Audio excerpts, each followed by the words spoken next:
AITA for signing divorce papers after my wife asked for time apart. My name is Blake, I'm 34, and my wife's name is Clara. We've been married for 6 years, together for almost 9. For most of that time, I thought we were happy, or at least stable. We had our share of small arguments, of course, but nothing serious enough to shake the foundation of what I thought was a solid marriage. We had a rhythm, a quiet, comfortable routine. Maybe that's why what happened that Thursday night felt like someone pulling the floor out from under me. We were eating dinner, chicken pasta I'd made because Clara had been working late all week. The television was off, the room quiet except for the hum of the fridge. She kept pushing her food around her plate, not really eating. I noticed her hands trembling just slightly, but I didn't say anything. I figured she was just tired. Then she looked up, and in a voice that sounded too calm, she said, "Blake, I think I need a separation." I froze. For a second, I honestly thought she was joking. Clara wasn't the type to talk about big things lightly, but the way she said it, so matter-of-fact, made me laugh awkwardly. "A separation?" I repeated, half chuckling. "Come on, Clara, what's that supposed to mean?" But her expression didn't change. Her eyes stayed on her plate. She didn't smile. She didn't even blink. "I mean it," she said softly. "I just need some space." I set my fork down, my heart starting to pound. Space? From what? She sighed, finally meeting my eyes. "From everything. From us. From me." She took a shaky breath. "I don't know who I am anymore, Blake. Everything feels routine. Predictable. Like we're just existing next to each other." That hurt more than I expected. "You think we're just existing?" She nodded slowly, tears filling her eyes. "I love you, but I don't know if I'm happy." The air in the room felt heavy. I couldn't find words at first. I just stared at her, trying to understand what she was really saying. "So what? You want to move out?" I finally asked. "Live separately? Pretend we're not married for a while, and just see what happens?" She looked guilty. "I just need time to think. Time to figure things out." I could feel anger bubbling up beneath the hurt. "Figure out what, Clara? Whether you still want to be married to me. Whether you still love me." "I don't know," she whispered. That silence between us was worse than any fight we'd ever had. I could feel something breaking inside me. "So you're saying you're not sure you want to be here anymore?" She shook her head, tears spilling now. "I'm saying I don't know who I am without you, and I need to find out." I rubbed my face, trying to calm myself. "So you want to leave to find yourself?" "Clara, we can work on things together. We always do." She wiped her tears with the back of her hand. "That's the problem, Blake. We always do everything together. I don't even know what I want anymore." That night, I barely slept. Every time she moved in bed, I thought about what she said. Every time her phone buzzed, I wondered who she was talking to. By morning, I felt like I was living with a stranger. Over breakfast, she brought it up again. "I think I'm going to stay at my sister's for a while," she said, her voice low. I looked at her, feeling the sting of betrayal I couldn't hide. "So that's it. You've already decided." "It's not permanent," she said quickly. "I just need space." The words "I just need space" echoed in my head until I couldn't take it anymore. "Clara, do you understand what that sounds like to me? It sounds like you want a break to decide whether you still want this marriage. It sounds like you want to try life without me before choosing whether to come back." She looked down, silent. "Do you not trust me?" she asked after a moment. That question hit me like a slap. I wanted to say yes. I wanted to say I trusted her completely, but I couldn't. Not when she was the one pulling away. Not when she wanted to step out of our life to think. "Honestly," I said quietly. "No, I don't." Her head snapped up. "You don't trust me? You're asking for a separation," I said. "You want to live apart, find yourself, and I'm just supposed to sit here and wait? What am I supposed to think that means, Clara?" She didn't answer. She just looked at me, her lip trembling. Then she stood up and left the table. We didn't talk for most of that day. She worked from the bedroom. I stayed in the living room, staring at the TV without seeing anything. When she finally came out, her eyes were red. "I'm leaving tomorrow," she said quietly. I nodded. I didn't have it in me to argue anymore. I felt like I was already losing her. That night, I walked into the bedroom, sat at the edge of the bed, and said, "If you're unsure about this marriage, then maybe we should end it properly instead of pretending a break will fix things." She turned, shocked. "You'd rather divorce me than give us space?" "Yes," I said, my throat tightening. "Because space turns into distance, and distance turns into endings." Her eyes filled again, and she started crying. "Blake, please, that's not what I want." "Then what do you want?" I snapped. "Because right now, it sounds like you want a life without me, but with the option to come back if it doesn't work out." She shook her head, sobbing. "That's not fair." "Neither is this," I said. My voice broke on the last word. "You're asking me to just wait while you decide if I'm worth staying with." We argued until midnight. He kept saying I didn't understand. I kept saying she wasn't being honest about what she really wanted. Finally, she said quietly, "I just feel like I'm suffocating, Blake. I need air." I stood there for a long moment before saying, "Then open a window. Don't walk out out the door. She didn't reply. By the next morning, her suitcase was in the hallway. She'd already packed while I was asleep. When I saw it, I felt something inside me give way, a deep, quiet heartbreak that didn't even have the energy to explode anymore. "I'll be at my sister's," she said, avoiding my eyes. "I'll call when I've had time to think." I just nodded. Okay. But as the door closed behind her, the reality hit me harder than anything else ever had. She wasn't walking away to think. She was walking away because she already had. For days afterward, I went through the motions. Work, eat, sleep, repeat. The silence in the apartment was unbearable. Her toothbrush was still by the sink. Her shoes were still by the door. I couldn't bring myself to move anything. I wanted to call her, to tell her I'd changed my mind, that I'd wait. But every time I picked up my phone, I remembered that look in her eyes, like she'd already left long before she packed her bags. A week later, I finally sent her a message. "If you're not sure you want to stay, then maybe we shouldn't pretend." She didn't respond. Maybe that was her answer. It's been 3 weeks since that night when Clara asked for a separation. The house still doesn't feel real without her. It's too quiet, like the air itself is waiting for something to happen. The sound of the clock ticking in the kitchen feels deafening. Even the way the floor creaks when I walk down the hallway reminds me that she's not there to tell me to fix it, to roll her eyes and laugh when I say I'll get around to it. She moved out 2 weeks ago. I helped her pack her last box into her sister's car. I remember standing on the driveway, holding her sweater that she'd forgotten on the back of a chair and not knowing whether to chase after her or let her go. I let her go. Maybe that was the first time I actually accepted that I couldn't control how this would end. The first few days after she left were unbearable. Every corner of the house still carried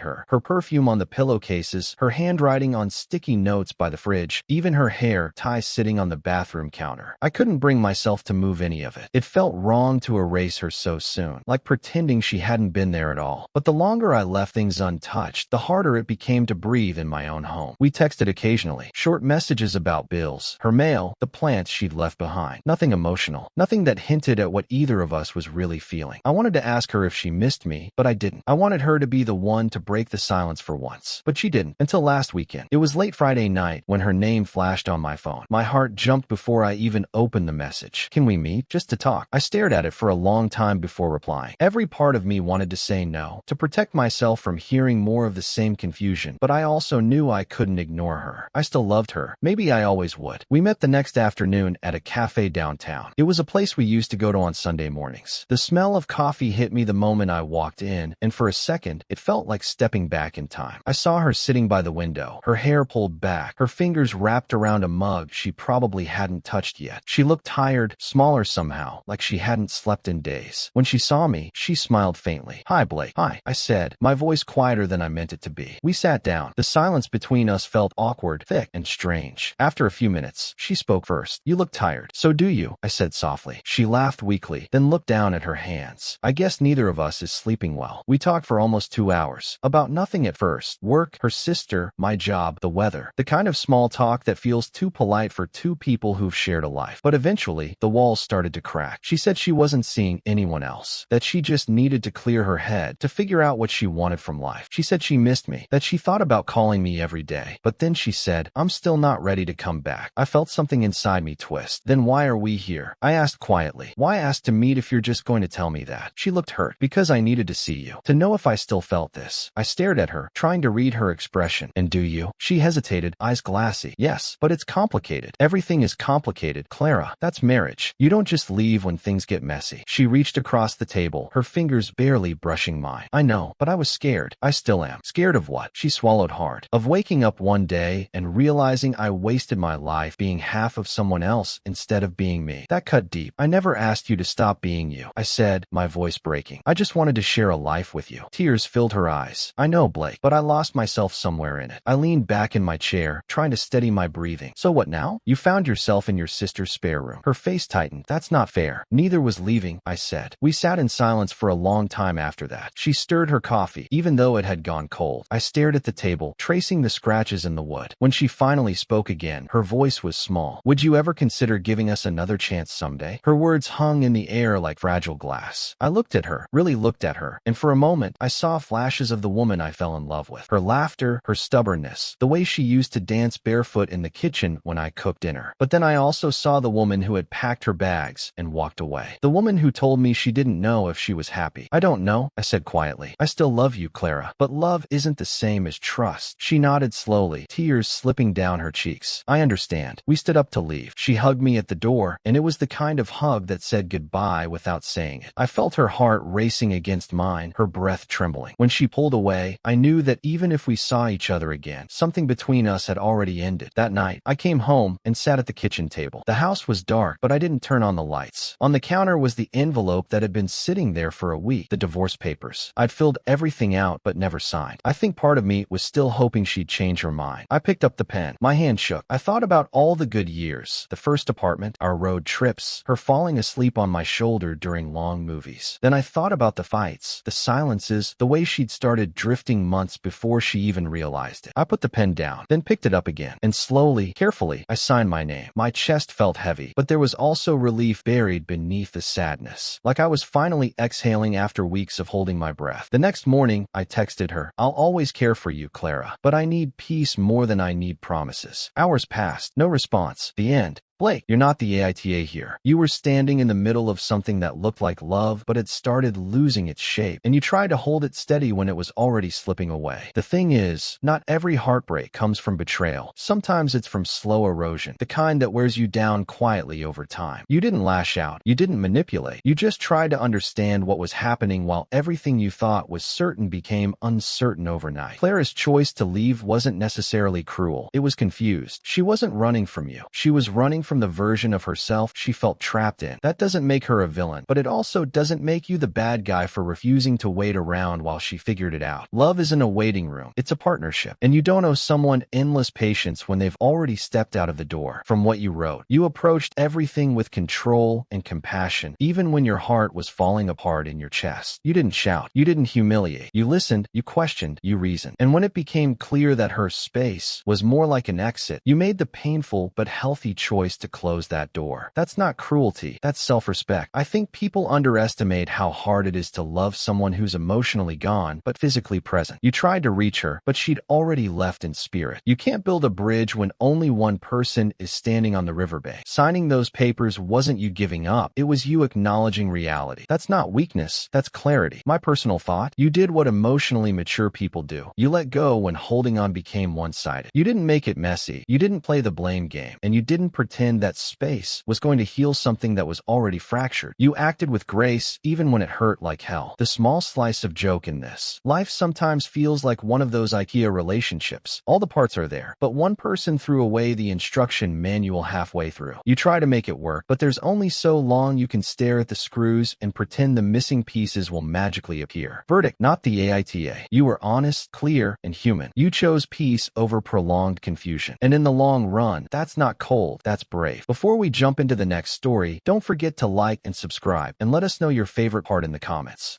AITA for not giving my girlfriend space when she asked for it. My name is Gray, I'm 26, and my girlfriend's name is Yasmin. We've been together for almost a year and a half, and we recently started living together in a small apartment near the lake. At first, everything felt calm. We'd cook together, take evening walks, and talk about our future. I thought we were building something steady, something I could trust. But lately, something about Yasmin has changed. It's not loud or obvious. It's quiet, like a shift in the air that you can feel but can't explain. She'll be laughing one moment, full of energy, and then suddenly, her whole mood collapses. Her face goes blank, her voice softens, and she just withdraws. Not in anger, not in sadness exactly, more like she's somewhere else completely. The first time it happened, I thought I'd said something wrong. We were having dinner with friends, and I made a harmless joke about how she never finishes her fries. She smiled for a second, then went completely still. The whole night after that, she barely spoke. When we got home, I asked if she was upset. She said she was fine, but her fine felt like a wall I couldn't climb. The next day, she was cheerful again, as if nothing had happened. happened. She kissed me good morning and made coffee, humming softly in the kitchen. I didn't bring it up. I didn't want to ruin her good mood. But the more it happened, the more I couldn't ignore it. It started to feel like I was living with two versions of her, one warm and affectionate, the other cold and unreachable. When she shuts down, it's like her eyes stop recognizing me. She doesn't yell or cry. She just becomes silent, detached, like a ghost still going through the motions of living. Sometimes she'll just stare at me for long stretches of time, not saying anything. I'll ask, "What's wrong?" And she'll shake her head slightly and whisper, "Nothing." Then she'll look away, and the quiet between us fills the room like fog. One night, I came home late from work. She was sitting at the table, her dinner untouched, the lights dim. I asked if she'd eaten, and she said softly, "I wasn't hungry." Her voice was calm, but her eyes looked far away. I tried to joke about how my boss had been impossible all day, but she didn't react. After a few minutes, she stood up, walked to the window, and just stood there. I asked if something had happened, and she said, "No, I just don't feel here." That sentence, "I just don't feel here," hit me harder than I expected. I wanted to fix it, but I didn't even know what it was. I walked over, gently touched her shoulder, but she flinched, not out of fear, but like she wasn't expecting to be touched at all. That scared me more than anything. A few days later, we met some friends for lunch. Everything seemed fine at first. She was laughing, teasing me, leaning into my shoulder like she always used to. But when one of my friends mentioned something about emotional walls, Yasmin froze. Her smile disappeared. She went silent for the rest of the lunch. On the way home, I asked what was wrong. She said, "You don't need to ask that every time I'm quiet." Her tone was sharper than usual, not angry, but weary. I said I was just worried. She sighed and said, "Maybe stop trying to fix me all the time." That night, we didn't talk much. She sat on the couch scrolling through her phone, and I sat beside her pretending to watch a movie. Every now and then, she'd glance at me like she wanted to say something, but the words never came. When she finally stood up to go to bed, she said quietly, "You make me feel guilty for being quiet." Then she disappeared into the bedroom, closing the door behind her. I stayed on the couch for hours, staring at the black TV screen. The days that followed were a mix of normal and tense. Some mornings, she'd wake up early and make breakfast for both of us. Other mornings, she'd barely speak a word. Once, I came home to find her sitting on the floor with an old photo album open. Pictures of her as a kid, smiling beside people I'd never met. She closed it when she saw me and said, "I used to think I was easy to love." I didn't know how to respond. I just sat beside her until she leaned against me, silent again. One weekend, we went for a walk by the lake. The sky was overcast and the air smelled like rain. We didn't talk much. When I reached for her hand, she let me hold it, but her fingers were cold and loose in mine. After a long stretch of quiet, she said, "Do you ever feel like you're trying to hold water?" I asked what she meant. She said, "That's how I feel when people love me. Like they'll try to hold on, but I'll slip through anyway." I stopped walking. I told her I wasn't trying to hold her down, that I just wanted to understand. She looked at me, her eyes tired, and said, "I know, but sometimes understanding feels like pressure." She walked ahead of me after that, her hands tucked into her coat pockets. That night, we argued for the first time in weeks. It started small. I asked if she wanted to watch something together, and she said she'd rather be alone. I said, "You're always alone lately." She turned to me, her expression unreadable, and said, "Maybe that's how I stay okay." I told her that it didn't feel like we were together anymore, that I felt like I was dating someone who lived behind glass. She said quietly, "Then maybe you should stop trying to reach through it." The silence that followed was heavier than anything before. She went to bed early. I stayed in the kitchen, staring at the empty mugs on the counter. For the first time, I wondered if love could actually make someone feel trapped, not because of control, but because of care. The next morning, she left a note on the fridge, "Going for a walk. Don't wait up for breakfast." She didn't come back until noon. When she did, she looked calmer, but distant. She hugged me when she came in, a slow, deliberate hug that lasted a few seconds too long, and whispered, "I don't want to keep making you feel this way." I asked what she meant. She said, "I can't promise I'll be okay tomorrow or the next day. I just need you to know that if I pull away, it's not because I stopped loving you. It's because I can't always love myself." That broke me in a quiet way, not because it was cruel, but because it was true. It's been 2 weeks since I wrote that. Things have changed, not in a dramatic way, but in the kind that quietly rearranges your heart, like furniture shifting in a dark room while you sleep. After days of silence, Yasmin texted me while I was at work. "Can we talk tonight, please?" I said yes, though my chest felt tight with a mixture of hope and dread. When I got home, she was sitting at the kitchen table with her laptop open, an unread email glowing on the screen.